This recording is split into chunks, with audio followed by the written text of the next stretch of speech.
Things Podcast.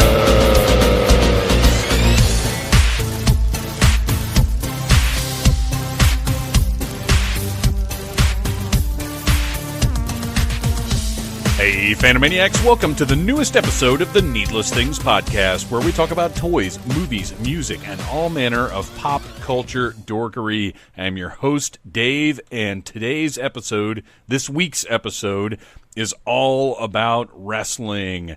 We gathered together a bunch of awesome wrestling commentators to discuss what's going on in WWE, some of our favorite stuff from wrestling's past, and a little bit about Sunday's Royal Rumble, but not too much, because I try to be more conscious lately of how dated the episodes are. And if there's an episode that's all about the 2019 Royal Rumble in like 2020, nobody's going to want to go back and listen to that one. So this will be fun and fresh for years to come, and that's what we strive for here at Needless Things. Okay, so one thing I want to talk about in the introduction here, I just finished the second issue of Marvel's new Conan the Barbarian comic book, which is tangential to wrestling, I suppose. There has been a wrestler named the Barbarian, and I'm sure there have been countless wrestlers over the years that were modeled after Conan the Cimmerian. But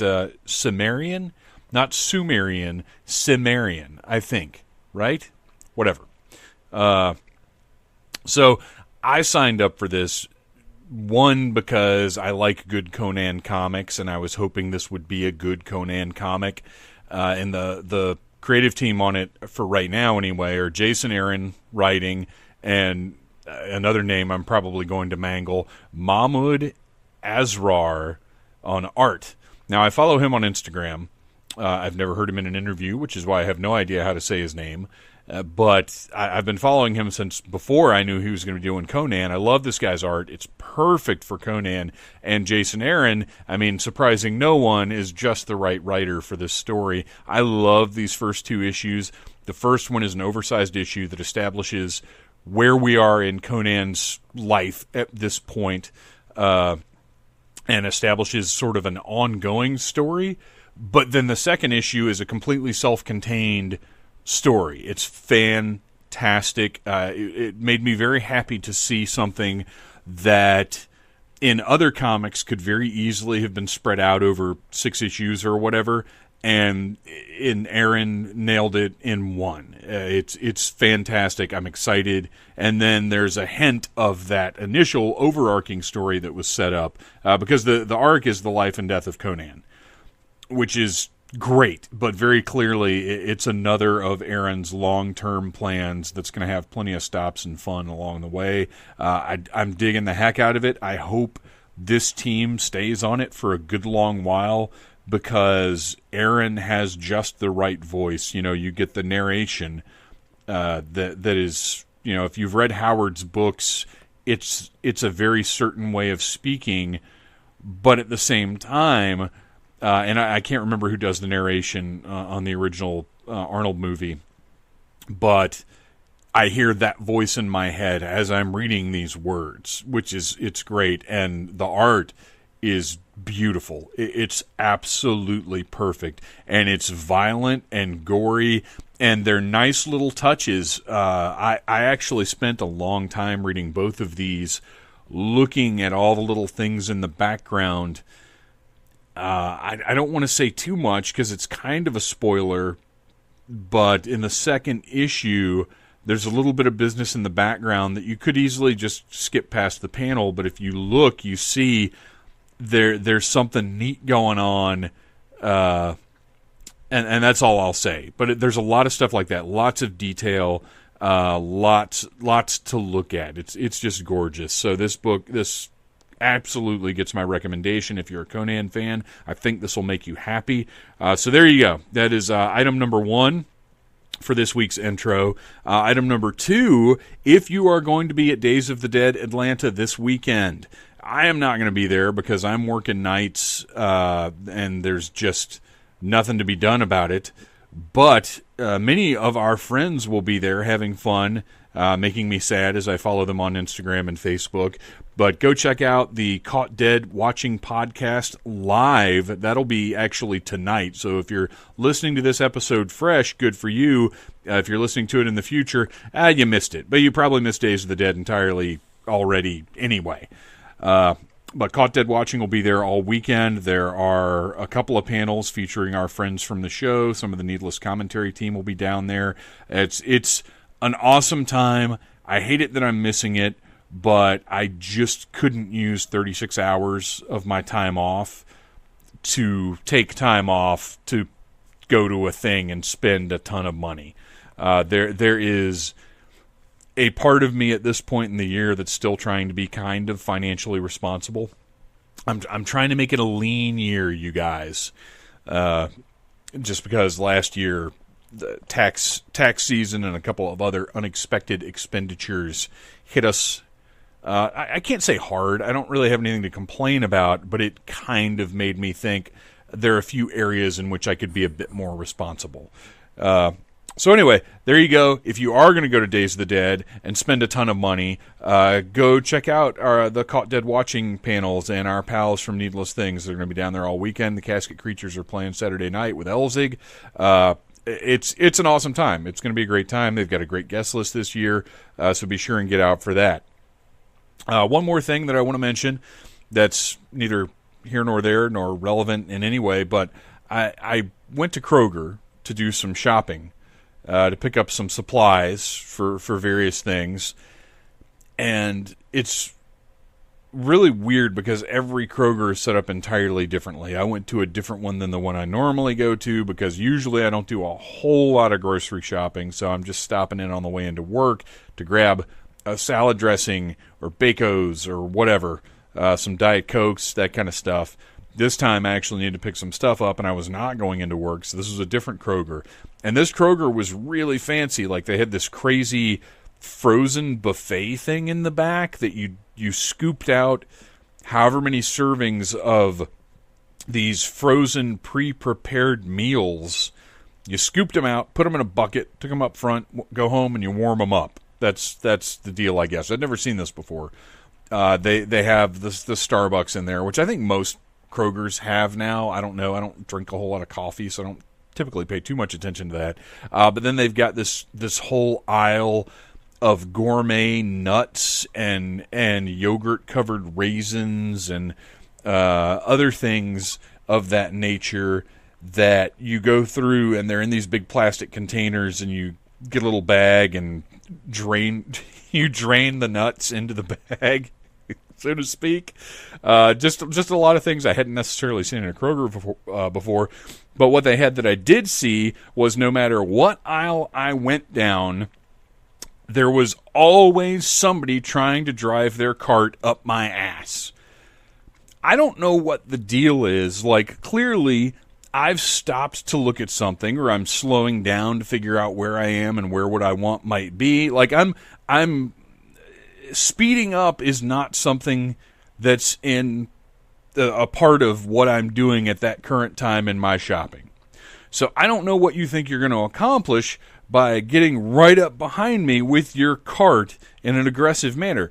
Go around me. If you can't go around me, turn your little ass around, go back down the aisle, and go to the other aisle you need to go to. I do it all the time. If there's some fat bitch with her shopping cart parked across the aisle and 8 kids running around, and like, she's clearly got a situation. I don't need to stand there looking impatient, waiting for her to move all of her ridiculous business out of my way. I'm going to turn around and go the other way. It's not a big deal. And I'm certainly, if I'm looking for Nilla wafers and I know that they're at the far end of the aisle and there's some poor lady who's disoriented trying to figure out where the Oreos are in relation to the vanilla wafers and the pecans, and she's going a little bit slow, I'm not going to get half an inch away from her spandex-clad butt and stare angrily at the back of her head. I'm either going to go around her, or like I said, I'm going to turn around, go around the other aisle, grab my Nilla wafers, and proceed on my way.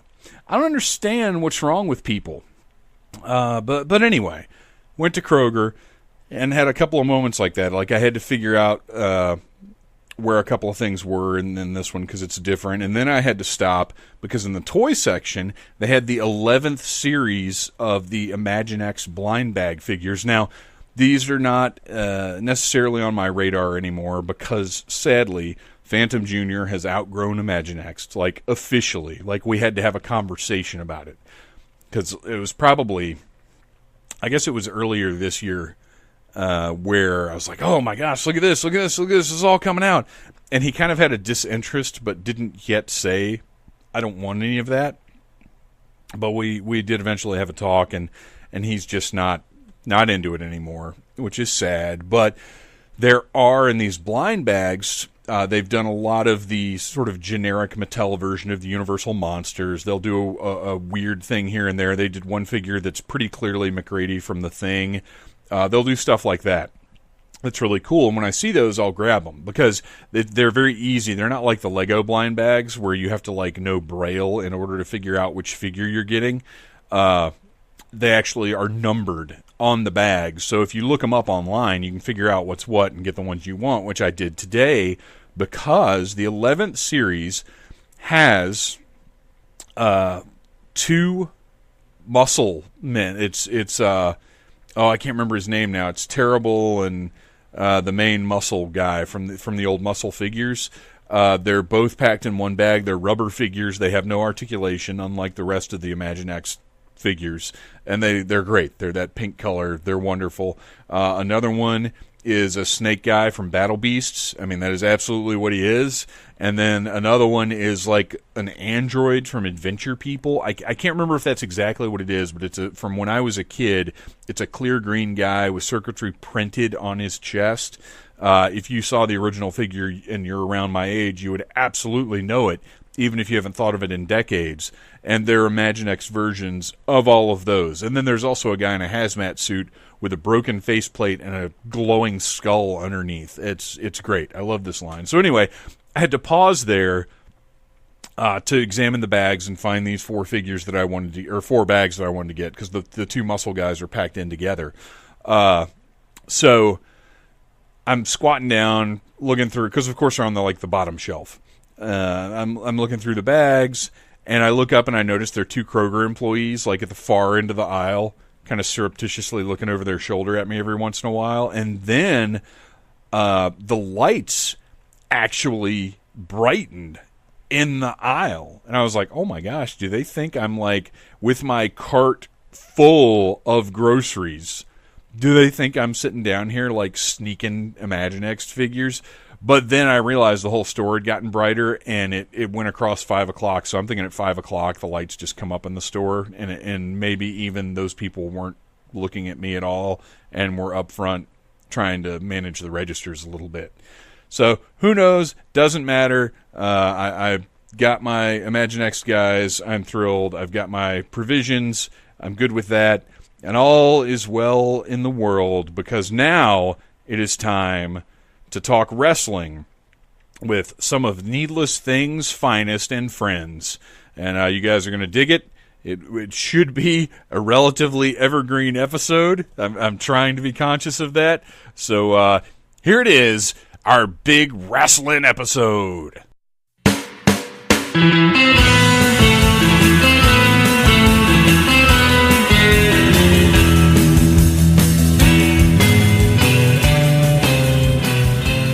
Phantomaniacs, it's that time of year again where we get ready for WWE's Royal Rumble. And of course that means it's the return of the Rumble game. Now, we don't do that here on the show. You have to do that at home, but we'll have handy guidelines posted in today's show notes for the game that makes the Royal Rumble the best of WWE's pay-per-views, regardless of the outcome.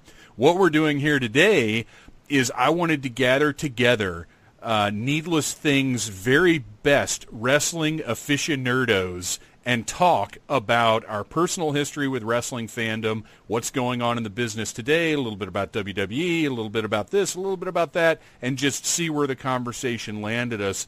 And first of all here, welcome back to the show, Mike Gordon. Howdy. I told you, man, once a month this year, once a month at least. Well, okay. This is Yeah, this is twice this month. Yeah, I know.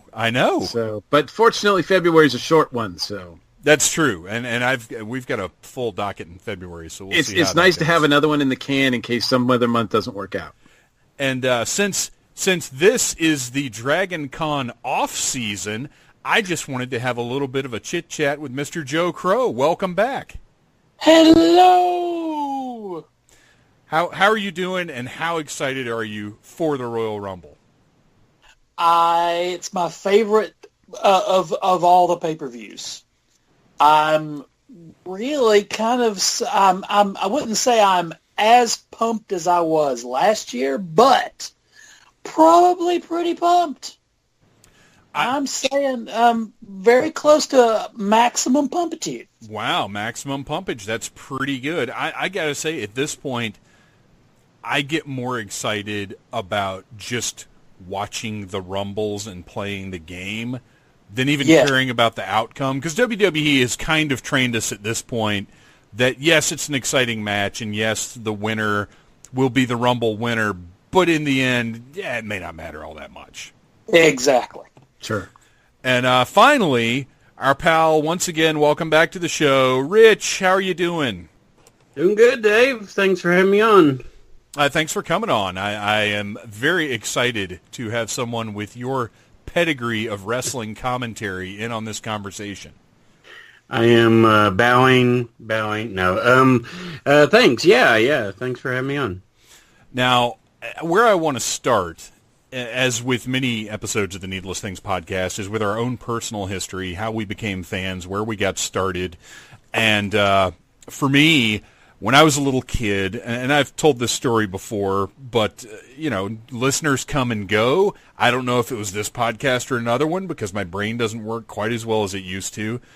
So when I was a little kid, my parents were not supportive of wrestling at all. They did not want me watching it. I had to kind of sneak. So when I saw it, it was on USA like early Sunday morning before church or late Saturday night when I shouldn't still be up, the show that covered all the different territories. I got to see a little bit of WWF, and one of my biggest memories from back then was when I was a kid, I thought King Kong Bundy had broken Hulk Hogan's back. Now, that's not what happened, but in my mind, that's what had happened. And I never got to see the payoff to that. So until years and years and years later, now obviously I witnessed much more of Hulk Hogan eventually, but I just remember being traumatized at the time. I was so caught up in the drama, and I've always had a love for that 80s WWF style. And even now I can go back and kind of recognize its deficiencies, but it's still so entertaining that it's one of my favorite eras of wrestling. What about you, Joe? When did you come into pro wrestling, and what's sort of your favorite era or a big memory you have?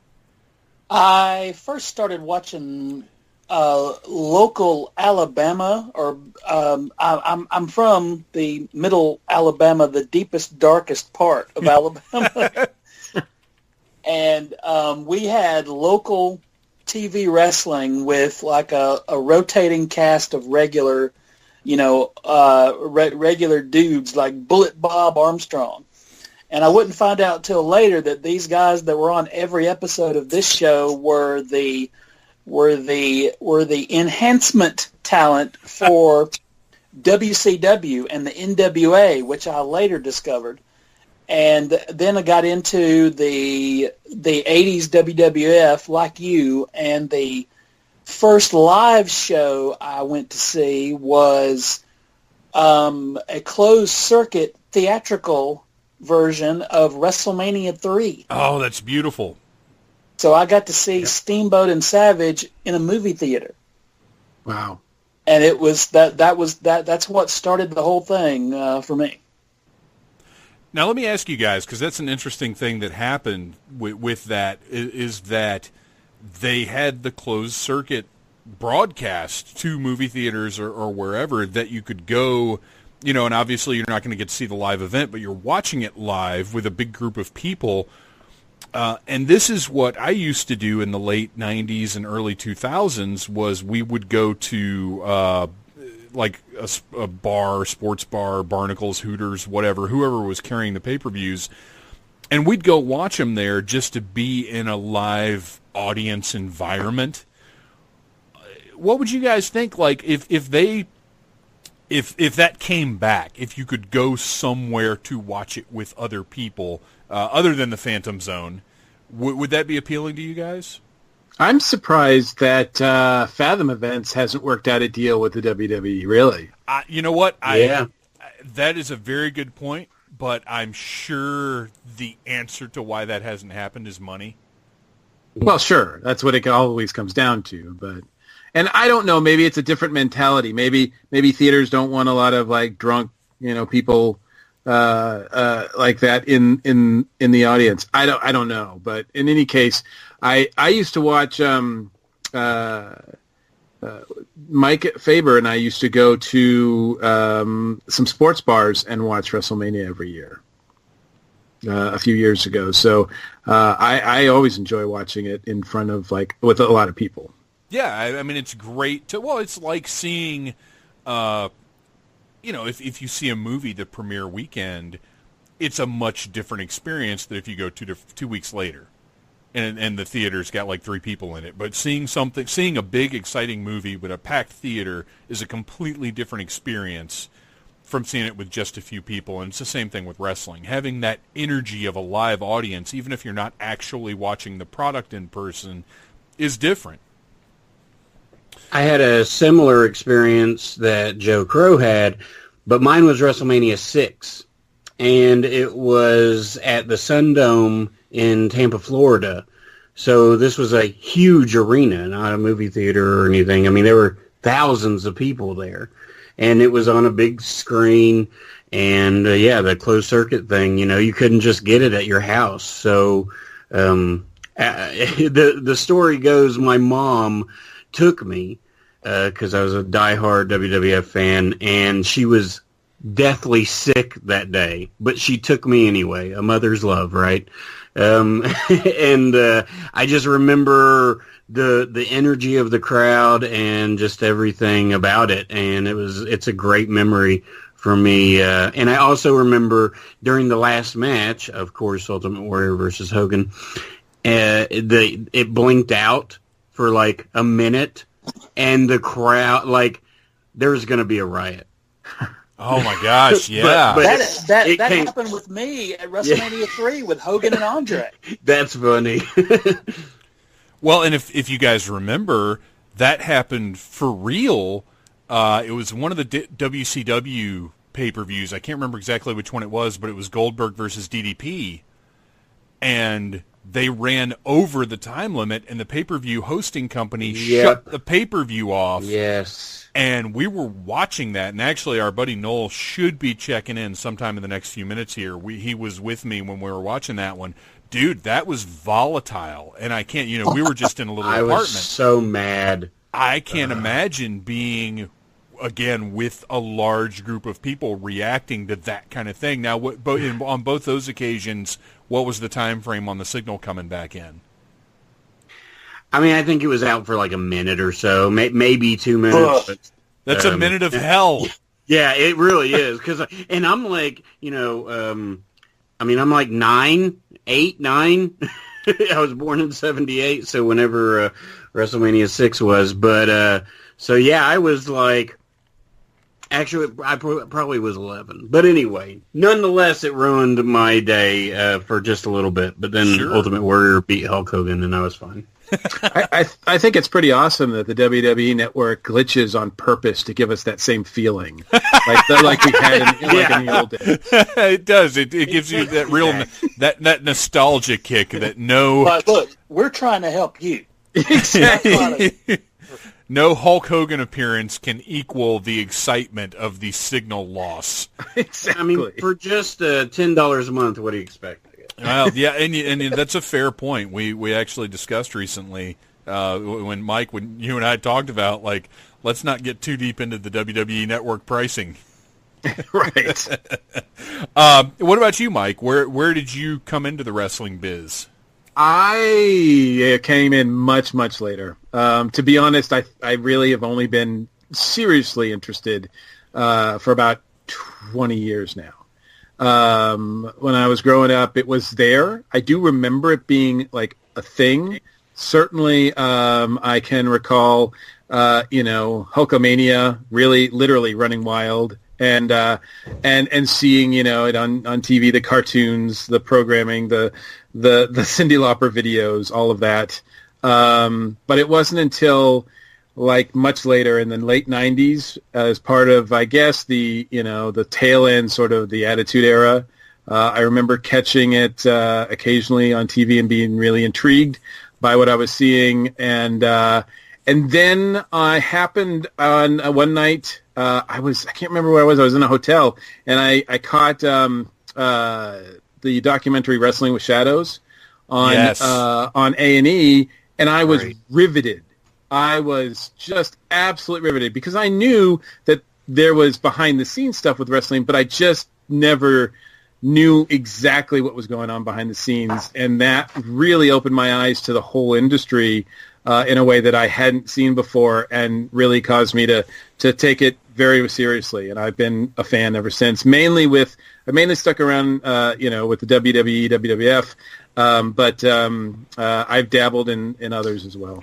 Well, and that kind of mirrors my latter-day fandom because, not having the access to it, not having, when you're a kid, if your parents don't want you into something, it's hard to follow it. Yeah. So I really didn't get full bore back into wrestling until around when you're talking about it was around 96 when Hogan turned at Bash at the Beach. It was shortly after that we started really getting into WCW, and then we kept hearing, and actually, what excellent timing, Mr. Noel Wood, welcome to the show. Oh, I'm here? You're here! It's like a dream. I just peered into a room full of people talking about, what are we talking about this week, soccer? Yeah, soccer. We're all big, we're all big footy fans here. Oh, okay, good. And we're going to talk about Atlanta's football team. No, not at all. We're not going to talk about that at all. And don't say dream, because there's a good chance I'll lapse into my terrible Dusty Rhodes impersonation, which nobody wants. But we got into watching. We would watch WCW live because it started at 8, and we would record Raw and watch it after WCW Nitro was over. And so for the last 20 years, 22, 23 years, it's very rare that I've missed one of the big wrestling shows. And Noel, you were there for all of that. Tell us about how you discovered wrestling and became a fan, and kind of what your journey's been to this point. So I'm a little older than many of your audience probably are, and maybe not as old as some of the audience is. But my first exposure to wrestling, what got me into it, was actually Hulk Hogan's Rockin' Wrestling, CBS Saturday mornings. Woo! I fell in love with this cartoon. I had no idea what any of these people looked like in real life for the most part. And then suddenly my dad was like, well, you should watch The Real Thing. And I was like, who is King Kong Bundy? Who is this Macho Man guy? Why are Iron Sheik and Nikolai Volkov not the tag team champions? And who the hell are the U.S. Express? So getting into the actual real product was a little different for me, but I eventually became to the point of obsession for quite a few years there. Mm-hmm. Yeah, I mean, you were in the, well, I mean, honestly, to this day, really, you're the guy as far as I'm concerned with wrestling. And as with many of us, the interest, kind of comes and goes to a certain extent, depending on how engaging WWE is at the time. But, certainly when I got back into it in the late 90s, you were the authority. You were the guy that knew everything, and you were one of those voices saying, yeah, we're watching WCW, but you guys really need to start watching WWF as well. Yeah. It was there was some bad stuff happening on both those shows, especially now in retrospect. But right, it's funny. it's funny how electric everything was certainly from 97 to 99. I would say that was the peak of my, and look, I love the sport, I love watching the shows, but 97 to 99, there has never been a time when I was more deeply entrenched in the product. And it all seemed like we knew there was some garbage on, but even the garbage was like, even shitty wrestling was better than most other stuff on TV at the time. Everything was so over at that point. There were no segments that died back in those years. Right. Yeah. I agree, because that's when I was like, this is awesome. And I was totally invested. And it all seemed can't miss. Like the idea of, and granted at the time we didn't have smartphones. Now I actively think of many segments on Raw as smartphone segments where I'll sit there and look at Instagram or whatever. But at the time, even if we had smartphones, I don't think we would have been looking at them because it all just seemed so big and exciting and important. Yeah. It wasn't, it was all appointment television. It was all must-see television. If you missed a week of wrestling, you had to get caught up. And now you can miss a month of wrestling, which I know a lot of people who watch that way, who only watch pay-per-views. Yeah, some of the, my favorite message board or whatever to engage or creep on, really, because I don't engage all that much, but I always put it over as oowrestling.com, Online Onslaught. And there are guys on there who know their shit, who are very smart voices of wrestling fandom, who that's how they watch it. They watch the pay-per-views. If they hear about something cool on Raw, they go to YouTube and find the match or whatever. And they don't. That's it. They don't watch weekly. They don't watch Raw and SmackDown every single week. And that's interesting to me that somebody can maintain a fandom with that level of engagement. But speaking of that level of engagement, we do have a big pay-per-view, to some people the biggest and most fun pay-per-view of the year coming up. And I guess they're not even pay-per-views anymore. Technically they're network events. Is that right? Network exclusive events? Yeah, yes, network. Okay, so yeah, actually I'm glad you said that, Noel, because that's something I wanted to ask you guys about. Are they literally only on the network now? Pay-per-view carriers are not dealing with WWE at all anymore? Is that accurate? I feel like in some places they still do it, but I don't think your average, I don't think like us, but I think like certain places still do have it. Well, I think the Rumble, WrestleMania, SummerSlam, I think those are still offered on a pay-per-view basis, but to be honest, I don't know. Yeah, everything, all those original pay-per-views that happen monthly or whatever, those are still on pay-per-view. Not in as many households, of course, on pay-per-view as they used to be. The exclusive specials, like the shows from Saudi Arabia, those are only available on the network. Okay. One-off shows like that, but all of the classic ones, and then your tables, ladders, and chairs, and all of those types of shows are still available in some households, at least. Well, when we stopped ordering the pay-per-views, through a pay-per-view system on Comcast or whatever the case may be, DirecTV, whatever, I think the price point of the last WrestleMania I paid for that way was $54.99, which is crazy, and that was back when everybody would come over and chip in. Yep. Right. And now $20 or $10 a month gets you all of that. Right. Yeah. Right. It's crazy. Yeah. When they announced the $10, I thought they were crazy.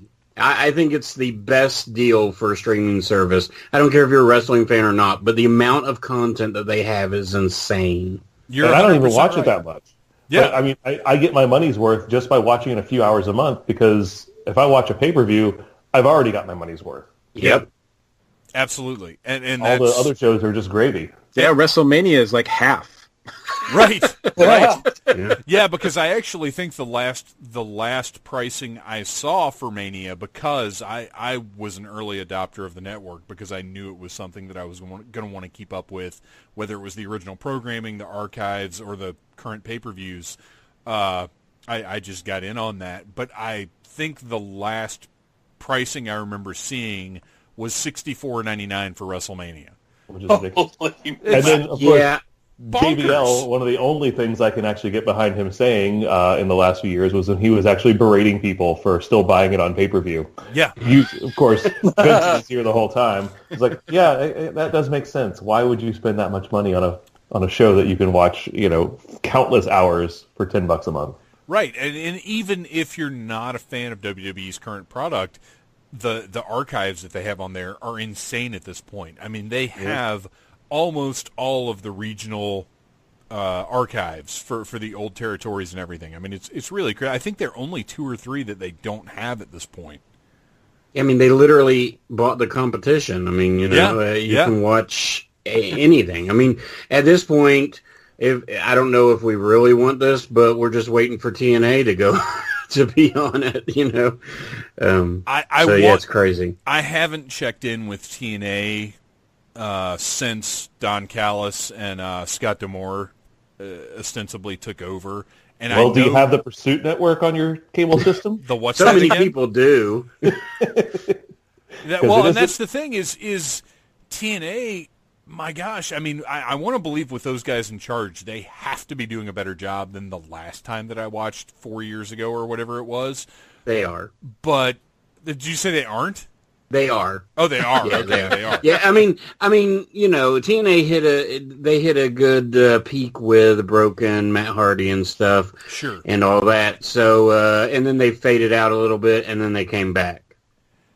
Well, and that's I would love to catch up and see what they're doing, but it's part of my wrestling fandom is that it needs to be easy to access. And when you talk about things like Ring of Honor, TNA, and JPW, there are hurdles that you have to jump to access that product. And at this point in my life, I don't want to have to deal with a wonky website. I don't want to have to watch. I mean, look, I don't want to have to watch something on a below 700 channel in standard definition. Like even that, I'm like, no, thank you.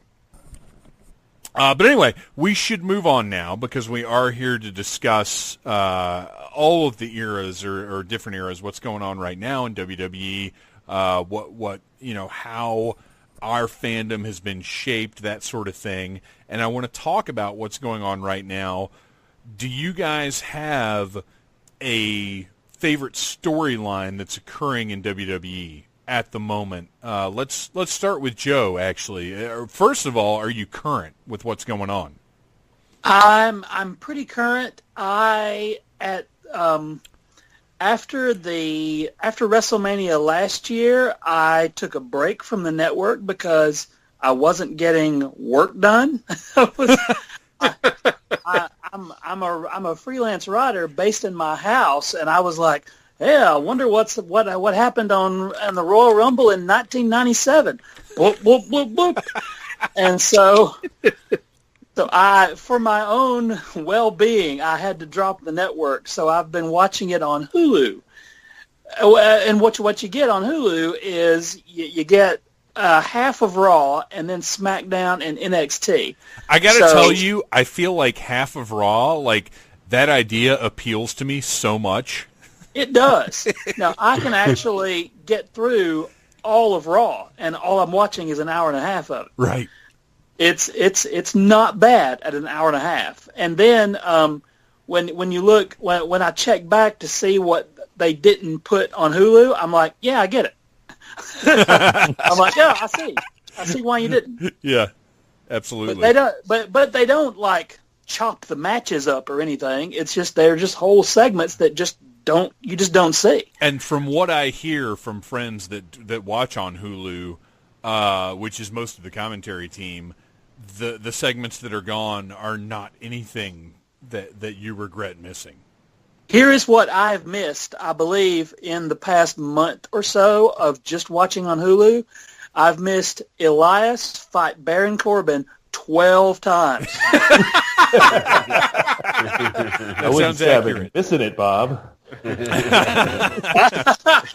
So obviously the Elias Corbin feud is not your favorite story at the moment. What's something that's really engaged you right now? Like what is an ongoing thing that's got your interest, Joe? I like evil Daniel Bryan. Yes. Yes. Yeah, they've done a great job with taking and look, we all know where Vince is on the political spectrum, but Yeah. they Daniel Bryan is cutting these absolutely incredible promos. Did everybody watch this week's SmackDown? Yeah. Yes. I missed it.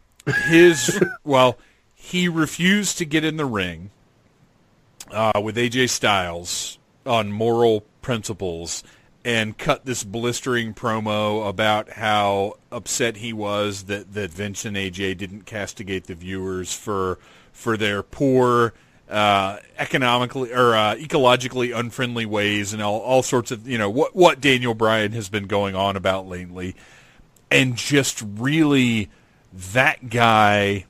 We all know this, but he has that magic that he engages the crowd in the way he wants to engage them. He gets them in the palm of his hand, and they do whatever he wants. And it's amazing to watch. To think about the fact that he was the most over and popular guy in the company just, a month? Has it even been a month since he... Like a couple of months ago. Yeah. So about a month and a half. Yeah. He was the most beloved person in the company. Now, and you know what? To say he was the most over is not accurate because he wasn't. But everybody loved him. And the fact that he was able to just flip that switch and in the space of a single night become the most diabolical bad guy is incredible. And watching it since then, I agree with you, Joe. That's a fantastic conversion and storyline. And a true villain. Yes, Yeah, yes. exactly. He's not he cool. Literally tells people, "Do not cheer for me." Yes. Fickle. And then, and this week he goes, "I'm not fickle, you're fickle." Yes. Oh, yeah, I love that AJ threw Fickle back at him, and his response was, "I'm not fickle, you're fickle." Like, just the interactions, it elevates whoever he's talking to. And actually, before we move on to the next person, I want to discuss something with all of you guys, because you bring up that segment with AJ and Vince in the ring, Daniel Bryan refusing to get in the ring on moral principles. But Vince has been sort of injecting himself into the main event segments to open the show for the past couple of weeks now. And this is my personal opinion. It has done nothing but make them more awkward and weird. Yeah. I agree with that. I have no idea why he's out there. He looks so old. He's so has nothing to do with what's going on. It doesn't elevate the segment. It actually detracts from it because it is very clear. And look, I'm going to use a phrase here that I honestly don't believe describes Vince McMahon, but on the television, this is what it looks like. It looks like there's a clueless old man in the ring who's just decided to walk out because he owns the company. It doesn't have any immediacy for the storyline at hand. It adds nothing to the interaction between the superstars, especially when he came out for the Becky Lynch segment. It's bad. He's detracting from the integrity of what's going on.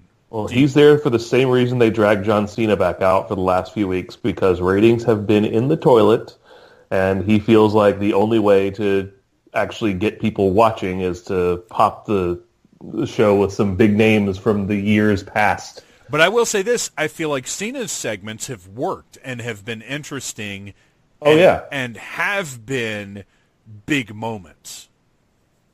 But when they announced a few weeks ago, Raw's changing, Vince is going to be here, that's going to think like that. People tuned in for that, so that told them and reinforced the notion that Vince equals ratings. There's only so many 70-year-olds you can bring out. Yep, because they're all going to be dying off soon. Well, they're all either dying off or terrible racists. Yeah. Or both. By the way, I actually want to really quickly, I want to touch on that as well. I thought that bringing Hogan out to tribute Mean Gene, I think the idea was very sweet and could have been very great, and it turned into something, again, awkward and horrible. I actually didn't mind it. It worked for me. It felt sincere, which is rare that you can say that in anything in the context of Hulk Hogan. Yeah. I couldn't get past the idea that, and this doesn't have anything to do with what they were presenting on screen. I couldn't get past the idea that WWE was taking this opportunity to trot Hogan out because they knew nobody was going to boo him in that situation. And now he's once again on the board as a moneymaker. And then when they came back from that beautiful tribute video, Hogan cut that really weird promo where he, for some reason, had to denigrate Mae Young and Moolah, which, granted, Moolah is a whole other topic. But I think after the Mean Gene tribute video, they should have cut, and Hogan didn't need to speak after that. It became off-putting to me at that point. Yeah, I can see that. I didn't. Yeah. It was sad enough that we lost Mean Gene, and now he's telling us, "Hey, remember all these other people you love? They're dead too." Right. Yeah. Yeah. That was a very weird promo. All right, so all of the people I'm talking about except me are dead. Right. I've won the Royal Rumble of life. Yeah, you know what? I'm almost surprised he didn't straight up say, "I'm still here, brother. I'm still the best." Saying my prayers, eating my vitamins. Right. But all right, so we're sort of on the same page on that one. And look, I don't mind Hogan being back. He has a part to play. Yes. There's something he can do. Absolutely, and that's fine. And I think if more people's personal, private conversations got out, there would be the same reaction as far as like past wrestling business goes. Like you couldn't shine too much of a spotlight on anybody that was around wrestling in the 80s without finding something that would get them castigated in today's modern environment. I mean, that's just, it's culture changing, it's times changing, and it's certainly for the better, but I think you run into a difficult situation when you hold somebody from a different era to the standard of today's cultural enlightenment, I guess. Unless they're Ricky Steamboat. Yes, he's pure and true babyface, 100% all the way. Tom Hanks of professional wrestling. He absolutely is, and good for him. I feel like Hacksaw Jim Duggan's the same way. Yeah, Hacksaw's probably the same. Well, no, he was a dirty Canadian for a while, so fuck that guy. Oh, yeah. All right, so to get back to what we were discussing, actually, Noel, do you have a current storyline that's really doing it for you? As much as it pains me to say it, considering that one of the people involved is one of the most loathsome people in wrestling to me, I actually really am enjoying the story with The Miz and Shane McMahon. Yeah. The super best friend story. Sure. And I think I like it more because I have a way that I want it to play out in my head that actually turns Miz into a legitimate babyface for real for the first time in his career. Well, he's already getting the yes chant. But I just don't have faith. Oh yeah, how he's taken over Daniel Bryan's role in that. Yes. Yeah. Oh no, and I've seen that happening. And like I said, I think he legitimately has a chance to really be a babyface. I just don't have faith that WWE will do the story the right way because Shane McMahon is not going to. He doesn't have the humility to do the story the right way. I don't think. No. I Okay, agree with you. I feel like let's dig into this because I think we may be on the same page here. We might be. I don't know. At the Rumble, Shane has got to come out in a Miz costume. They've got to have matching outfits. Yes.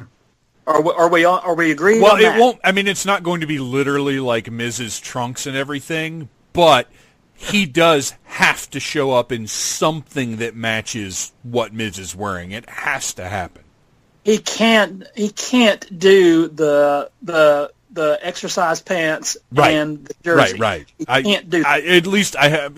I'll tell you right now, everybody that's sitting here in the Phantom Zone watching will be booing the shit out of him if he does show up in one of his jerseys and like exercise pants deals. And his kids will probably show up too. I'll also start believing this thing the moment he starts throwing his flurry of punches. But did you? Corey Graves on SmackDown called them bunches of punches. Which I love that call, but they are, by all reports, they are shitty-looking punches that hurt really bad. So anyway, okay, so the Miz and Shane McMahon, I agree with you guys. I have, despite myself, and I love Miz. I have so much respect for that guy. I think he's one of the hardest working people in the business. I did not like this at first, but they've won me over. I'm all in. I've bought into this idea, and it was Miz's promo about his dad that won Shane over. That won me over. Now, Noel, does in your scenario, does this carry through WrestleMania? Does this keep going? Or I think my idea for it is they lose the match at Rumble. Miz immediately turns bad on Shane. Immediately crushes him. No, we were supposed to win the titles. I'm done. See, and I think that is more likely than what I would hope to have happened. But I think that the right way to go with that would be that Shane actually turns on Miz, and then Miz actually gets a legitimate win over him at Mania, and not just the usual Shane fought so hard, but Miz just beats the shit out of him, and just celebrates in the ring as a conquering babyface. See, I'm with you, Noel, and I think That would be great. I think there's so much more money in babyface Miz in that scenario than you'll ever have out of anything else from Shane McMahon. Shane comes out and suddenly he's leading a faction with the Bar behind him after the storyline they've been doing right now. The fans are ready to boo him. Yes, they cheer him now because he inserts himself, but he's been teasing this heel turn for a long time. I just don't think he is willing to go through with it. Well, I'll tell you what I would love to see is more, and this would go along with what you just said of Miz maybe teaming up with the Bar. I would really love to see, McMahon teaming up with the Bar. I would really love to see more of Miz and New Day because their chemistry a couple of weeks ago was just fantastic. Mm-hmm. The sort of, I'm becoming a bit of a babyface Miz, dealing with New Day's, we're not buying your shit yet. There's so much money to be made with babyface Miz, and I hope that's the route they're going. All right, what about you, Rich? Is there something that's really engaging you right now? Yeah, it's got to be what is going to be the main event at WrestleMania, and it is the women. I mean, right now, I would guess it could be any variation of Ronda, Becky, and Charlotte, maybe a three-way. I don't know, but I'm really looking forward to that, and I am pro Ronda Rousey in the best way possible. Like, she is, if anybody will have ever shocked me, it is her. Like, I just buy it. I just love her in the WWE. I'm with you 100%. It's actually difficult for me to choose. If we do see Becky Lynch versus Ronda Rousey, I'm going to have a terrible time with that match. Because I've been championing Becky Lynch. It's funny, I actually posted on needlessthingspodcast.com a superstar rundown from 4 years ago where I said that Becky Lynch was one of the most valuable people in the company, and I really hope that at some point she gets the opportunity to shine. And so for at least 4 years now, I have been championing Becky Lynch, and now she's finally on top. I think that aside from Ronda Rousey, she's one of the biggest names in the company right now. You can't dispute Ronda Rousey's value. And look, she's caught on to this business like few have. She's engaging. She has a unique character. Every second that she's on the screen is interesting. She's still finding her way. I'm not going to try and claim that all of her mic work is tremendous, but it's good and it's convincing. But Becky Lynch, I mean, she is, the Stone Cold comparisons are fair. They absolutely are. She has found herself. The way that she carries herself just walking to the ring speaks volumes more than others get with actual words during a promo. I am dying to see Becky Lynch versus Ronda Rousey, and I'm actually concerned that they're going to inject Charlotte into that match because I don't want that. I think Charlotte's great, but I also think she is not on the same level. They've done this before. They've done heel Charlotte in the main event before, but they haven't done Becky Lynch in this spot. So that's what I want. Yes, and that's the thing is we're very familiar with what Charlotte is at this level. Now she's really good. Yes, but she on a believability level, on a credibility level, to me, she is not the same as Becky Lynch and Ronda Rousey. Her mic work has kind of leveled off at I can deliver angry-sounding lines. I don't really buy her promos. Now, in ring work, she has proven that she can be great with just about anybody. But there's just, to me, that believability, that getting into my suspension of disbelief is the most important quality you can have after decades of watching this product. I value somebody that I can believe more than I value an incredible in-ring worker, more than I value just a great promo. I value somebody that I watch and I'm like, oh shit, is this real? What's happening? Yeah. When I see her taking down somebody, I'm like, that looks like that hurts. Like, yes. I'm legitimately afraid of her.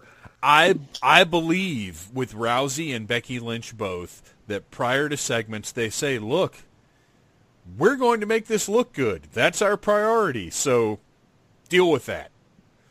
Mm-hmm. And Rich, I'm glad you brought that up because that was absolutely going to be one of mine. But instead, I'm going to go with, and this is a favorite part of current WWE product. I absolutely love the Riot Squad. I think Ruby Riot is one of the MVPs of 2018. And when they first showed up, Liv Morgan and Sarah Logan made absolutely no sense being teamed up with Ruby Riot. No sense. But they have become a functioning unit. They have not done the bullshit where they have clashing egos or clashing styles. Ruby Riot is the leader, and Liv and Sarah are the hench thug women, whatever you want to call them. And as such, they have been so effective in progressing storylines, in getting other superstars over, and at the same time maintaining their spots as absolutely integral to that women's division because they're believable. Ruby Riott cuts great promos. She's sinister. She's diabolical. And in the ring, she's one of the best women they have. And I love them as a unit now. I'm so impressed with how they've won me over because, like I said, when they first got called up, I was not buying it. And now I'm buying it 100%. And when Ruby Riott sets her sights on someone, it feels like a genuine threat. It feels like a genuine story and not just all right, well, I guess it's time for these two to have a match. And now that we've introduced Nikki Cross into the situation, and it looks like they're bringing up a little bit of that like blood feud that they had in NXT, that just makes it even more interesting. I'm a big fan of the Riot Squad. How are you guys feeling about them? Yeah, I've been doing great. The crazy thing is there is the women's division on both shows more, and on NXT too. Have shown more A to B to C to D progression than any men's stuff. I agree. Yeah. I think, honestly, I'm much more invested in the women's division than I am in anything else in WWE right now. Like, I'm the no joke, the women's Royal Rumble was like my first or second favorite match of the year last year. And we expected nothing from it. Yeah. We thought it was just going to be, because we've seen so many of those women's battle royals that's just, all right, let's get all the ladies on the screen. And that was a bad, no, not just a good women's match. It was a fantastic Royal Rumble match. Yeah, exactly. And it did what, and we'll segue to the Royal Rumble stuff eventually, but it did what the best of Royal Rumbles do. It gave spotlights to everybody. Yes. So many people got high spot moments, and the legends were not just thrown away. Every legend, the crowd freaked out for every single legend who showed up. And it wasn't so crowded with nostalgia acts that they got lost in the shuffle. Exactly. And what's cool is that none of these ladies were old and decrepit. I mean, these guys could go on Monday Night Raw every week, but they just don't want to. You know, I mean, Trish and Lita and those others, they've got other stuff to do. They've done it for 10, 20 years. They're done. But to come in for one night and crush it like they did at the women's Royal at the Rumble last year was just, I mean, that's what I want from a Rumble. I want crazy guest stars to come back, and I want cool debuts, and the Women's Royal Rumble had, and I want new stars to be made, and that's what the Women's Royal Rumble did last year. Yeah, absolutely. It did a fantastic job of that. Now, granted, the winner, it took quite some time for her to become the top of the program. 11 months. But at least she's there now. Yes. Asuka is definitely one of my favorites. Okay, so let's see. Noel, did we catch a current storyline from you? Yes. Oh, you got Miz and Shane, right? Yes, Miz and Shane. Joe, what about you? Mine was Daniel Bryan. Okay, so Mike Gordon?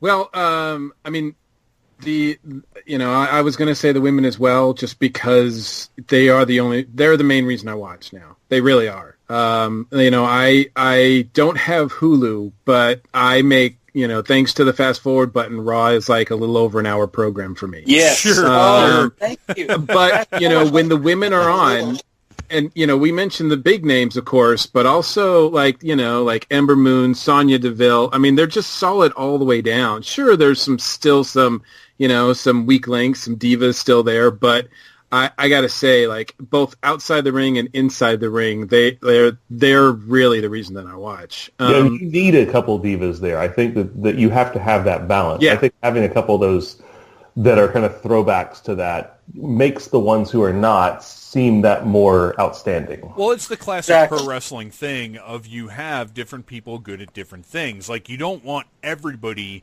to be a top-notch in-ring worker. You want some people to have a great over-the-top character. You want, like, I think Lana is a perfect example of that. She's fine in the ring, but her character work is fantastic. And honestly, I don't think they're using her enough right now.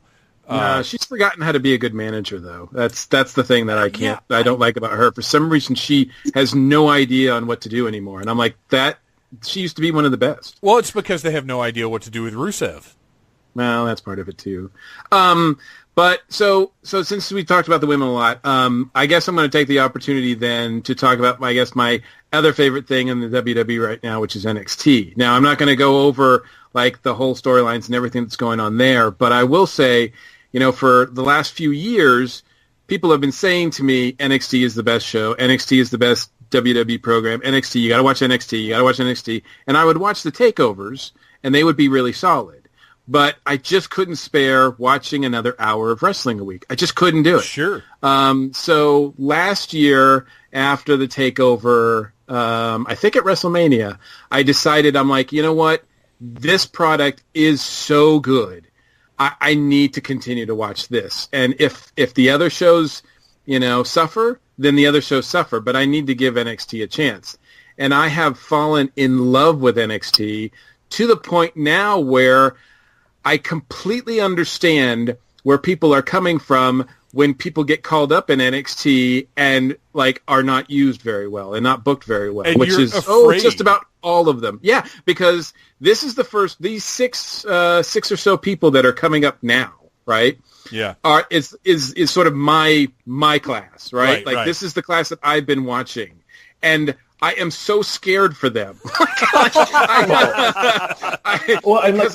do you screw up some of the AOP? How can you screw them up? Yeah, I have no idea how they can screw up AOP, but they have. Certainly changing out their manager was a big way to screw them up. Ellering wasn't interested in doing the travel that would have been required of him to manage them, but Drake Maverick was not the right choice. No, absolutely not. So yeah, I'm afraid, but I've realized, and I realized this just the past couple weeks, when I see Nikki Cross come up and she has her first match, I feel very proud. I'm like just watching it, and I'm really happy for her. Yeah. The same thing with Lacey last week. The same thing with the Heavy Machinery. I'm like, I'm so hoping, invested that these guys get over. That it's kind of like the effect that, in some small way, that Tough Enough had on us, right? When we watched Tough Enough, and got to know these guys, right? So yeah, I'm really just keenly watching what happens with them, and I'm already, what's the situation with Lars has got me crushed, because I'm like, I can't understand it, but I'm like, I feel so bad for that guy, because you get to that level and you can't handle it for whatever reason, and it just all falls apart. And I hope he can recover. I don't know if he can recover in time for WrestleMania, but I hope so. Yeah, and for the listeners that may not be aware, Lars Sullivan is a big, scary guy who had a lot of success in NXT. He's a beast. He is like an alternate sort of Brock Lesnar almost. He looks like he came out of a different era. He just doesn't even look human. Yes. He reminds me of Gene Snitsky. By look. Well, and I think one week Mauro Raneo said he looks like he was drawn by Jack Kirby. Yeah, absolutely perfect. Precisely right. He looks like Ben Grimm made flesh. Yeah. But he was supposed to appear on Raw a couple of weeks ago and had an anxiety attack and did not show up for the show. And then they said, okay, we'll show up for SmackDown, because with these call-ups, something very interesting they've been doing is having them appear on Raw and SmackDown to see where they fit in, which I really think is cool. And it's giving the audience a better opportunity to get to know, because look, we all know NXT, even though I haven't been watching it the past few months, I'm very familiar with who's there and what's going on. So it gives your average Joe audience the opportunity to see these people and sort of slot them into the main roster. So they said, okay, Lars didn't make Raw, show up for SmackDown, and he just no-showed SmackDown and apparently literally flew back home. Now, I will say this. When I first heard that he was going to be a call-up, which he was actually the first one announced out of this current batch, they were doing promo videos they were pushing him very early on. And as soon as they said he was going to be called up, my first thought was, well, how long before he's doing a dancing gimmick? Yeah. Any big guy, that is my fear. Yes. And it's funny because Chris Jericho tells a story, it's Don Callis. Don Callis tells a story about, who did he manage that was a big giant dude? Kurgan. Don Callis tells a story about being out with the boys one night at a club, and they're drinking, they're having fun, and Kurgan gets up and starts dancing, and Don Callis knew that Vince was in the club, and he tried to get him to stop. He was like, do not let Vince see you dance. Stop. Sit down. Stop it. And Vince saw him dance, and sure enough, that's how we ended up, later on with Dancing Kurgan. He was no longer a terrifying giant. He was a big, goofy guy. And that was my thought with Lars Sullivan. I was like, oh, shit, he's not going to last. He's going to be, just like, what's his name? That's, Brodus. Oh, yeah. I just recently talked about Brodus on a wrestling podcast, and, man, that broke my heart, man. I loved it. Play. I did, too. I loved the Funkasaurus. I did. I know the way they swerved everywhere with that. I thought it was fantastic. Because you know what, Brodus Clay was never that good, and yeah, he's a scary-looking guy. But how many big, scary-looking guys who aren't very good in the ring do you actually need? And exactly. I don't know. You bring him in with a comedy gimmick. He probably hit his ceiling with that gimmick, and I'm glad they did that rather than what they could have done with him. Yeah, everybody wanted him to be a big monster, and then when he turned heel, people were like, I wish he was dancing again. Well, to move on, okay, did we hit everybody's current story? Rich, did we get your favorite current storyline? Yeah, the women. Okay, so we're good there. Let's move on then. Just one pick, WWE roster. Which superstar do you currently find to be the most engaging? It can be SmackDown or Raw, but the person that, regardless of what they're doing, you want to watch it, whether they're wrestling, whether they're talking, whatever it is they're doing, you're like, okay, I'm going to stop. I'm putting the phone down. I'm putting the remote down. I'm watching this. We'll start with Noel this time. Becky. Yeah. Absolutely 100% Becky. Yeah, I'm with you on that. I'm going to go ahead and say Becky Lynch as well. Everything she does is golden. Now, I will say this, though. While Becky is the most compelling superstar on the roster... You hate watching her run the ropes? What? No. I don't want to harp on the Dick Byrne. Oh. No. I actually want to say I think Ronda Rousey is the most valuable superstar on the roster just because of the value she had when she came into WWE. WWE has not squandered that, and I do think that Rousey has the potential to be their next Stone Cold or Rock.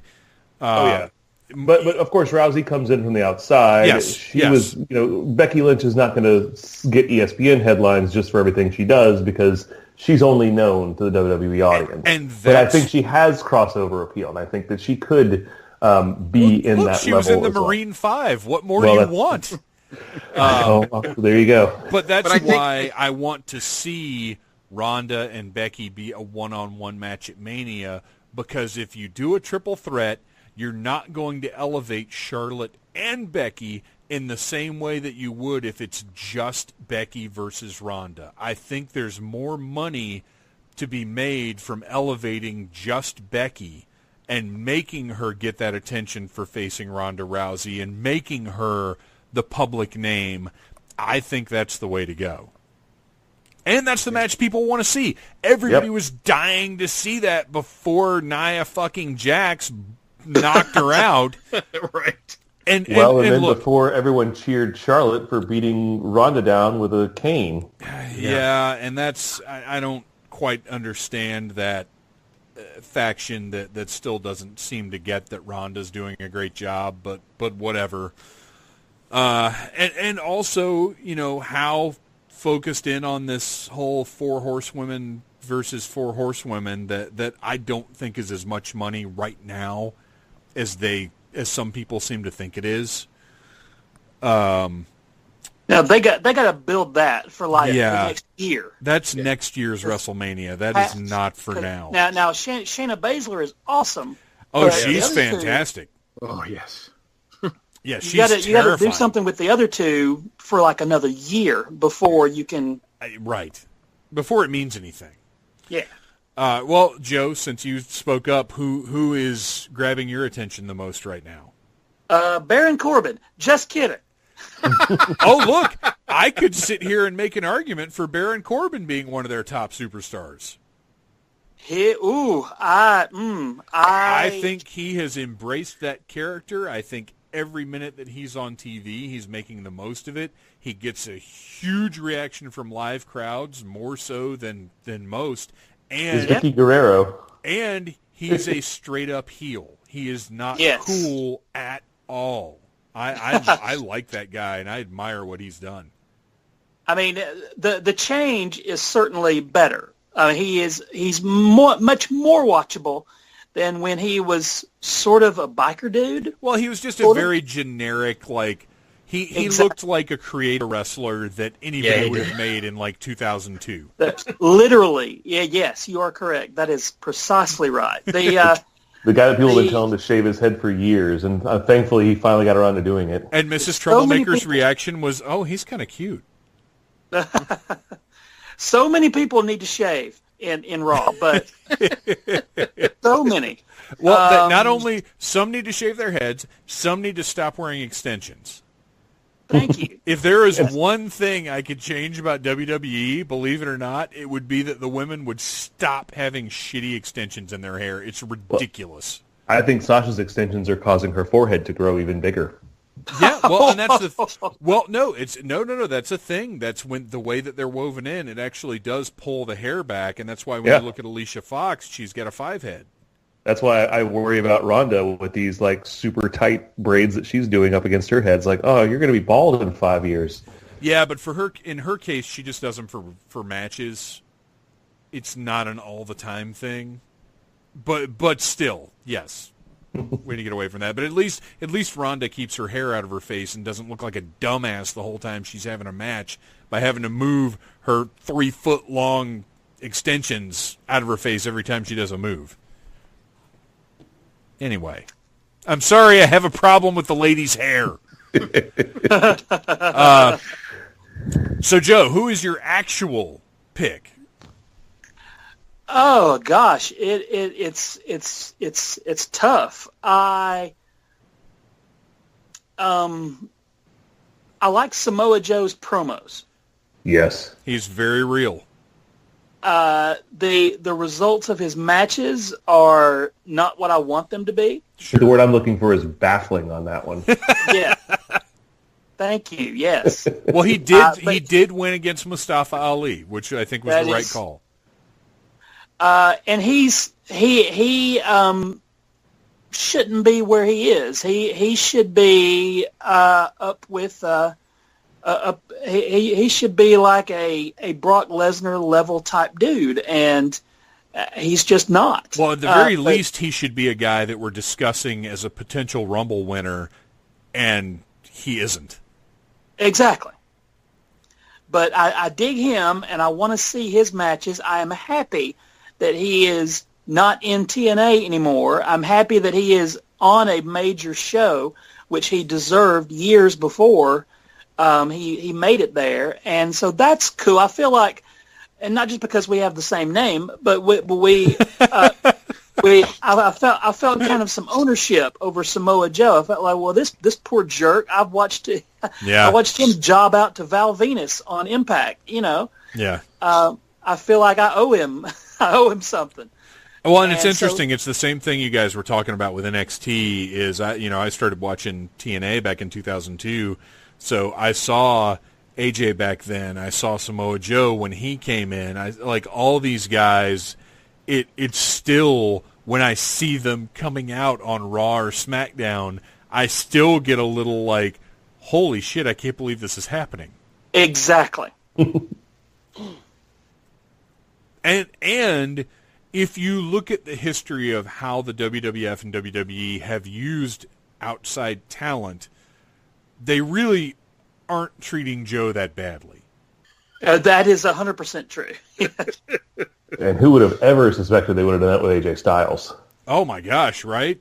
Yeah. And they gave him, there was a probationary period. That first 6 months was not pretty. Yeah. But he proved himself, he got past it, and now he's one of the top guys in the whole freaking company. Yeah. It's incredible. Mike, what about you? Who do you find most compelling right now? And if it's somebody that we've already mentioned, that's fine. That's fair. Well, I'm gonna say the man. I can't not say the man. She's just by and far the most compelling character that they've got right now, and they're using her very well. And I think because she's in control of that. I think, it's not just. Sure, the writers are there, but I think there's so much of her that's part of it. Not that the other character wasn't her, but this one, you could just tell she's so comfortable with. Just the other day, just her driving the truck up, and then, doing the interview, tossing the keys to the girl, meeting up with New Day was just so fun. They just need to keep doing that with her. She's got such a natural charisma she drank Otis's awful yes, exactly. Wonderful. Beautiful. Yeah, so good. But so since we've already said her, I have to also point out that the last 3 weeks on SmackDown, Rey Mysterio versus Andrade has been phenomenal. Yeah. That's pay-per-view level quality stuff. And we get to see it every week, and I could literally watch them every week. Just have an Andrade's race segment from now on SmackDown, especially when it moves to Fox, and you'll get all the ratings you need. I agree 100%. Their matches have blown me away. I cannot believe how much Ray can still go. Yeah. Yes. With his robot knees or whatever he has going on down there. And then granted, I've liked Almas since he showed up in NXT, and I will qualify that statement. When I first saw Alberto Del Rio, I thought he was going to be a huge player in the company because WWE needs to grab any diversity that they can. But when they do, it needs to be somebody that is talented and that can carry the type of fandom that Ray carried for so many years. So my judgment here is not untarnished, but when Almas showed up in NXT, I immediately liked the guy. I immediately saw star power, and I will go ahead and say again, I think Almas has the potential to be a future big-time main event WWE player for a long time if he can stay healthy, if he doesn't have attitude problems, which from what I understand he does not. He is very happy to be there, and as long as he doesn't let anybody get in his ear that shouldn't, which apparently... Alberto? Exactly. Apparently Del Rio already tried to sabotage him. Yeah. But I think Almas has a very, very bright future. I love watching that guy. I don't know who you're talking about. His name is just Andrade now. That's annoying. Yeah. That is extremely annoying. I hate Much like it. Apollo. I saw that last week, and I'm like, what did they do? Really? Come on. Real quick, before we get to, I think, Rich, you're the last one. Let's go ahead and get to Rich, and then we'll talk about Bobby Lashley for a second. Oh, God. So we might as well talk about him now. Rich? I'm sorry. So So, in fear that Mike Gordon's going to drive over here and kick my ass, I have hated Bobby Lashley for years. But him and Leo Rush are just the best for me. And I get if people don't like it, but I just love it. He is my absolute favorite. I went to WWE Live, and he was supposed to be there, and he wasn't, and I was disappointed, and they didn't even have a T-shirt that I could buy, and I was going to buy a Bobby Lashley T-shirt. I mean, I'm shocked as much as anybody else. I just think this is the first time his character or him or whatever has ever worked. I am absolutely with you on this one.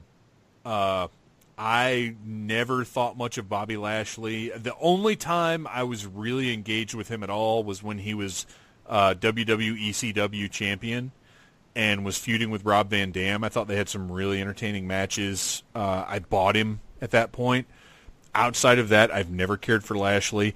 I hated Leo Rush when they first brought him up with Lashley, but I think they've leveled out. They've found the right tone for the both of them, and I think the two of them are a great heel act. And I am now very, like, when Lashley and Rush show up on TV, I pay attention now as opposed to groaning. I'm with you, man. Yeah, his music is amazing too. They made some subtle changes to it, and it's so much better than when he first came back. Yes, there's like this long like horn sound like during some of the changes of the music, and I just love it, man. If I'm in a bad mood or I need a pick-me-up, I will listen to that music, and it gets me psyched, man. Yeah, I'm very impressed with the tweaking and fine-tuning they have done to that act over the past few months to get it where it is now, to get it to the point where when he won the IC title, I was like, yeah, this is the right call. Yeah. I just hope they are smart enough to bring Kevin Owens back to beat him for that IC title in his first match wow. Back. Yes. If they don't do that, then they are doing everything wrong. Do you mean skinny Kevin Owens? Yes. Kevin Atkins? That one match where, without saying a word, Bobby turned heel and Kevin turned face in that one match. Yeah. Brilliant. Yeah. I want that. I want Kevin Owens back as a face, but I want Sami Zayn back as a heel. Oh, Sami heel is the best. Every time they do something like that. And they can't face each other for at least a year. Yes. Oh, yeah, you keep them apart, for sure. Put them on different brands or something. Like the segment you were talking about, where they managed to turn two people in just such a subtle way in one segment. And you're like, you still have the ability to write these compelling storylines and deliver things like that. Yeah. It blows my mind how they can drop the ball so many other times. Yeah. But you know what? Are you saving up? Do you have, like, coupons? You can only use it once every 6 months? I will say this, though. To be fair, I think WWE right now bottoms out at uninteresting. I think as bad as they get is uninteresting. I don't think there's very much that's legitimately just bad now. And to the point where when there is something that's bad, it really, really stands out, like the whole Mandy Gold Jey Uso thing. Which has been my gosh. absolutely horrible. Or any of these segments like that with the cameras that are just imaginary that we are all seeing. Right. The jump cuts. We used to make fun of WCW for that. Yeah. And how... when you're watching a segment and you think, how I could direct it and make it better, that's not what they want. That's not the goal of the SmackDown creators, is let's see if the audience could do this better. Well, especially in the year 2019, where everybody has these little cameras on them at all times that you can just subtly film people without them knowing. Right. Let alone the abrupt jump cut in the hotel fight when Jay leaves and then you just see Mandy stare off into the distance and then abrupt cut, there's Naomi. Why did that have to happen? I was just boggled. Yeah, that was horrible. But that just reasserts my point, is that we all know that was the bad segment, but very rarely do we see anything else that bad, and because stuff that bad used to happen a lot. Because that is so ingrained, because that segment made me so angry. It pointed out how good everything else is. Yes. What I can't understand is why Alexa Bliss's Moment of Bliss segments are so bad, because she should be the Raw equivalent of The Miz. And I know she's capable, but I don't know if it's the writers or I don't know what it looks like they're turning her face. And I don't understand what's going on with her. They are treating her very poorly. I think they've been in a very difficult spot. I wouldn't say they're treating her poorly. I would say that because they don't know, for weeks now, they haven't been quite sure where she is with her concussion. They want to keep her on TV, which is the right call. Sure. They want to keep her character going, which is the right call. But I think that they're giving her scripts. I don't think she has the same freedom as Becky. No, not at all. And she's having to make the best of some really, really bad material in the name of keeping her awareness out there. And look, I love little heel Alexa Bliss, but there's no denying the organic positive response that she's been getting over the past few weeks, especially this past Monday when she announced that she was going to be in the Rumble, and she got a big pop for that. Yeah, she did. I was surprised because her Moment of Bliss segments have been getting like really big like boos and from the audience, and I thought, well, you're just tarnishing her brand a little bit. But when she announced that, I was very happy to see that the crowd still wants her. They want her to wrestle. Yeah, they want her to be in action, and I agree. I'm very interested to see what's going on with her. All right, we've got to move on. We were going to discuss potential superstars, but we've got to move past that. Let's talk a little bit in our last few minutes here about, let's see. No, you know what? We're going to have to skip over, I think, SmackDown versus Raw. Does everybody pretty much agree SmackDown's the superior show? Oh, yes. Yeah. And it's because Vince doesn't care. I don't think it's also fair. because it's 2 hours long. Well, and I think that's the biggest part, is that it's 2 hours long. It has a smaller roster, and they're able to focus on storylines and superstars in a much different way. But they also have a little more dynamic roster than Raw. But we've got to move past that, and we've got to talk a little bit about the Rumble before we wrap this thing up. Now, Noel, you're the guy who kind of made me realize that the Royal Rumble really is the most exciting event of the year. Of the original Big Four, which was the Royal Rumble, WrestleMania, SummerSlam, and Survivor Series. The Rumble was the one that it was the easiest to get engaged with. It's the one that I always looked forward to the most every year. Agreed, yes. Me too. It's the one where it becomes easiest to suspend your disbelief, because regardless of what booking is, you can get invested in a 30-man or a 30-person battle royal. It's also the only one that I would really lose my shit if it got spoiled for me beforehand. Yes, absolutely. Everything else was like, okay, so I now know who won that match. You know who won the fake fight. Yes, but with the Rumble, I want to know. I don't want anything spoiled. I don't want any of the moments in that match spoiled for me. Absolutely, I agree 100%. So the Rumble is something very, very special. We're all excited for it. Do you guys, and I don't know that I really get to this point anymore, but does anybody here have a Rumble pick? Do you have, for the Men's Rumble and the Women's Rumble, do you have somebody that you feel like is a sure shot? Let's start with Rich. Oh, I don't know. I tried thinking about this, and I don't. I mean, Nakamura won last year, right? And that made sense. Nakamura and Asuka were last year's winners. I really just don't know where they're headed for WrestleMania, because if Finn actually wins, it changes everything. I mean, with Roman out, it changed everything. Yes. Yeah. And I will say, since the beginning of the year, do you guys agree that for the most part, the shows have recovered pretty nicely.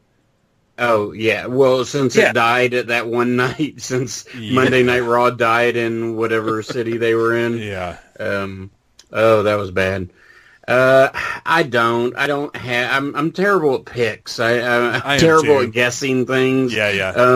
I mean, I would imagine, like Charlotte or Becky wins the Rumble. I don't know. Charlotte. Well, we've got Becky versus Asuka is actually part of the event, but depending on how that goes, she wins that. Charlotte wins the Rumble, and they have a 3-way WrestleMania. That's my pick. Okay, fair enough.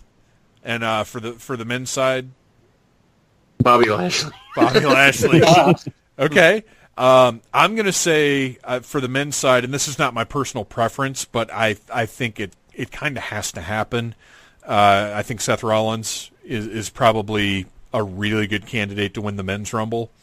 Yeah. And for the women's Rumble, that one's a lot tougher for me because I feel like there are a lot of variables with two big women's matches on that show. We have Asuka versus Rousey. And we have Becky versus, Rousey versus Sasha. Yep. And Becky versus Asuka. And that takes two pretty likely candidates out of the mix. But I hate to assume it's Charlotte. So I don't know. I don't really have a pick. I'll go ahead and say Charlotte because that seems like the predictable WWE thing to do. But we'll see. What about you, Noel? How are you feeling? I think for the men, I'm down to 2. I think that, I know you're not a huge fan of Drew McIntyre, but I think he's become a pretty interesting presence on the show, and especially if you have Finn Balor winning at the Rumble against Lesnar, he and Finn and McIntyre already kind of have this program going, and it would be a perfect opportunity to put them against each other at Mania with the Universal title on the line. So I think that he'd be a good choice. I think Braun Strowman is also a pretty good possibility since he's not in that match now, and they still want to build to yet another match with him and Brock Lesnar. Eesh. I guess it depends on who wins their match to determine who might actually walk out of the Rumble as the winner. I am actually hoping that Finn and Brock will be the main event of the Rumble because I think that will telegraph things if we see that result too early in the night. Yeah. Well, and the same thing, too. If one of those guys wins the Rumble, that'll also probably telegraph things. Well, yeah, that's true. That's a good point.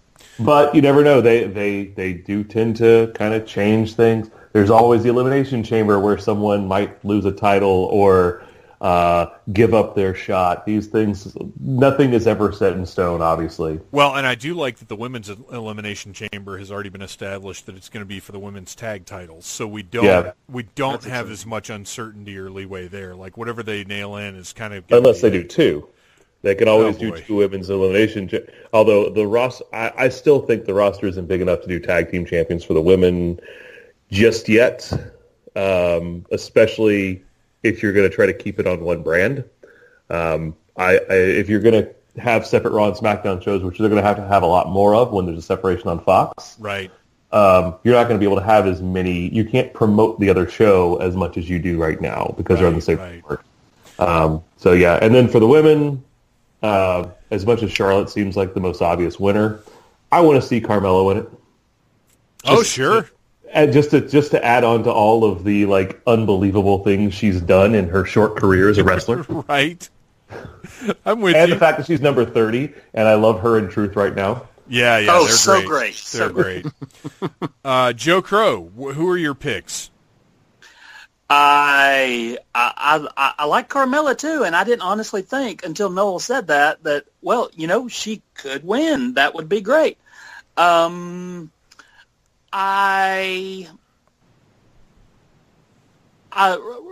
Rumble, it really is just a collection of moments for me, and thankfully, the one thing I'm looking forward to the most is Roman not being in it. not a negative on Roman. Sure, no, I understand.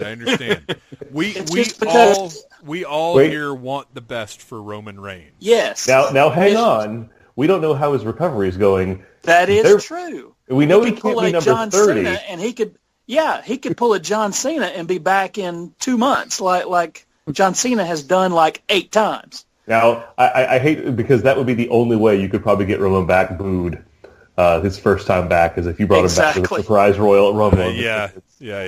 But he, with him not being a participant, then that's one less certain winner. Right. That because if Roman was in it, pretty much we were certain he was going to win, and without him, that kind of opens it up to whoever. So you're saying Fandango? Yes. Yes. Of course. Yes.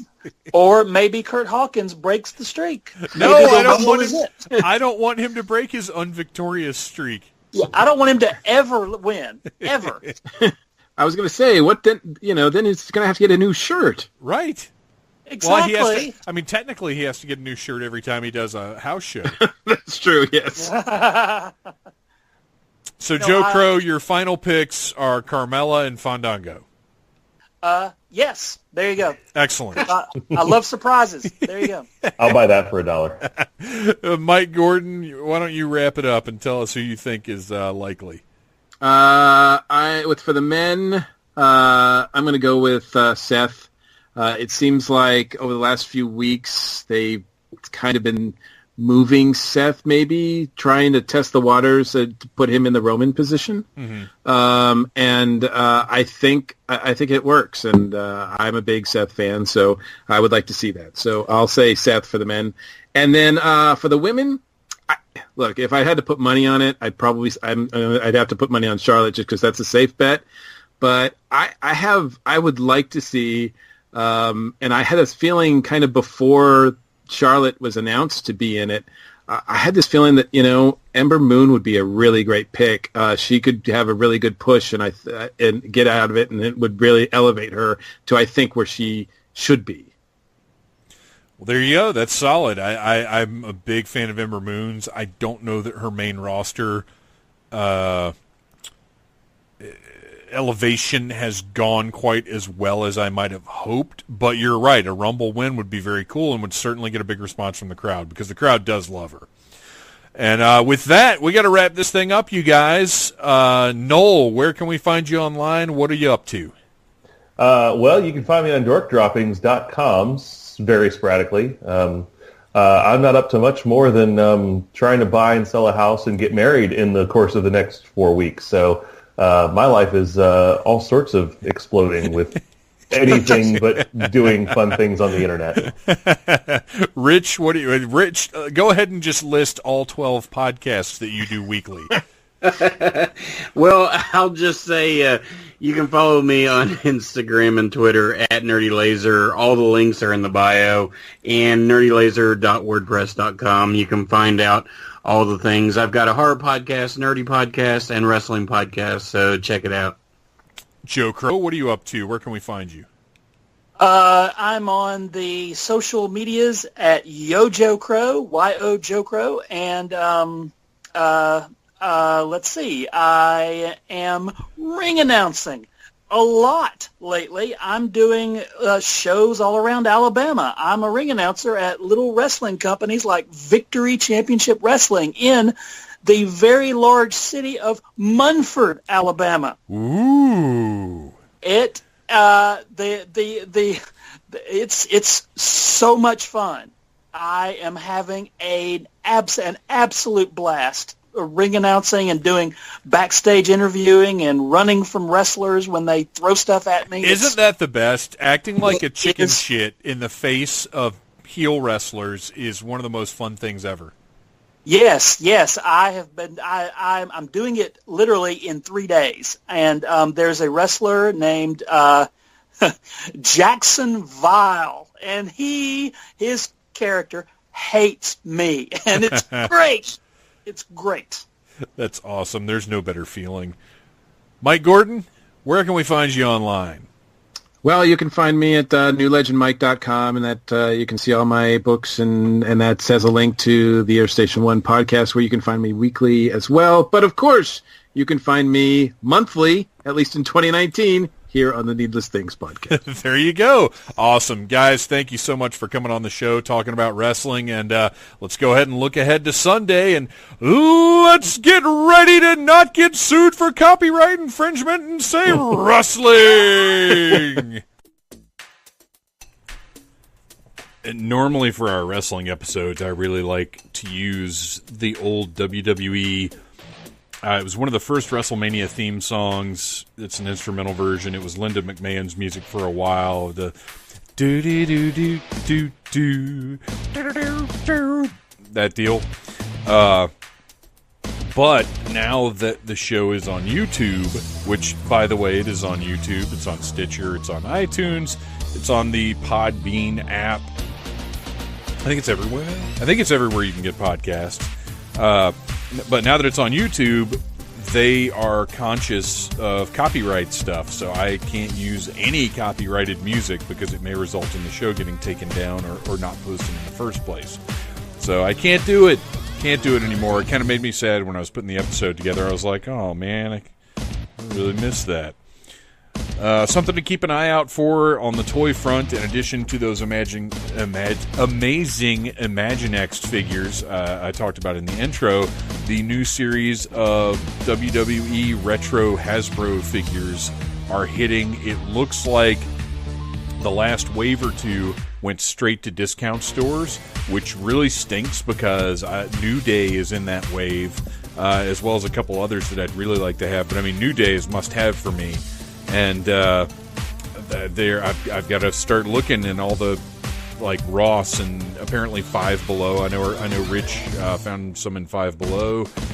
So yeah, that's a bummer. But the new wave, which is Sheamus, Shawn Michaels, Kurt Angle, and Chris Jericho, are in regular stores now. And if you follow me on Instagram as Phantom Troublemaker, or actually I think it's just Phantom Troublemaker, then you can see pictures of that and the Imaginext.